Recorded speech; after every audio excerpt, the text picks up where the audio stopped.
In your speech at the graduation, you talked about Dubai employing 40,000 Kenyans. I mean, that's incredible, and probably half are in the hospitality industry. Yeah. I mean, you know, I was in Dubai last week, and you know, there's so many Kenyans in every hotel, and as you said, Emirates. But what is it that takes us from the service industry in Kenya to becoming this excellence, the service excellence that you see in Dubai, and we're Kenyans?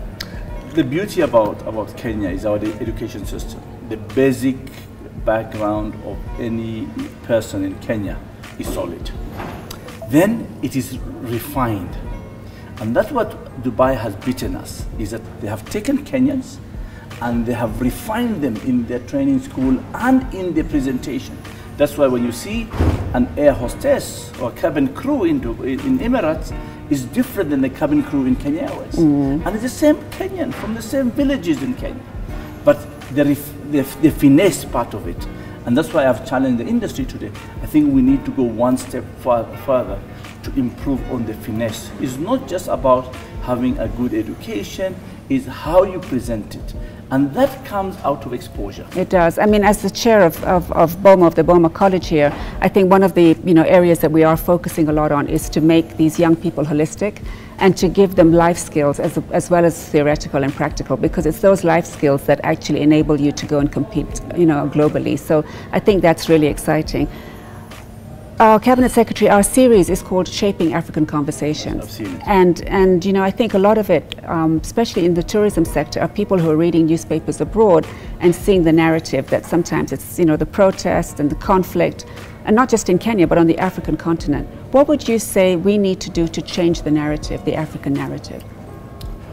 I believe, Gina, is that the narrative can only be changed by ourselves. Absolutely. We must be committed.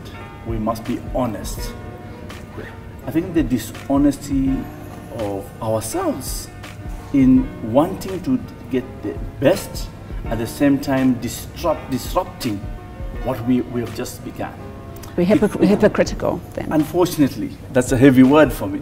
But I want to say that the narrative will only be done by Kenyans themselves. But Kenyans must be very positive by nature. They cannot be complaining of naomba serikali. That narrative has to stop. If serikali is not going to deliver, you can deliver through your own initiative and your own commitment. Government will change. And thank God we have a good government, and a government that is listening.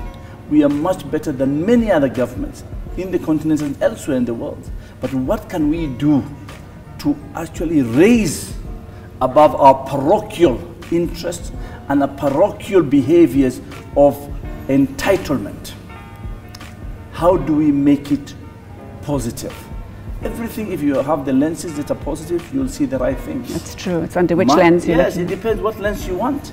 I personally, I wake up every day and I don't think about, I have challenges every day, but it doesn't bog me down that I am disillusioned. No, I wake up and I told you, I never trained to go to Mount Kenya, to Point Lenana. No. I woke up, I thought this is a good project.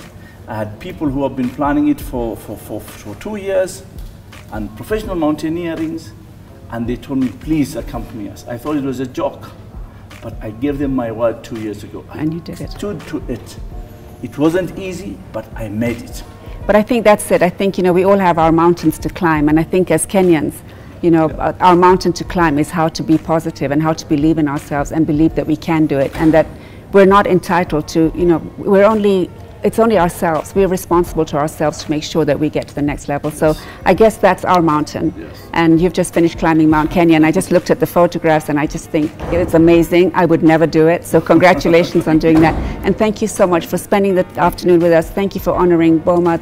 The students were so thrilled that you were here, and it's a real, a real indication of your commitment to the tourism industry. So thank you. Thank you very much. Thank you, Jen.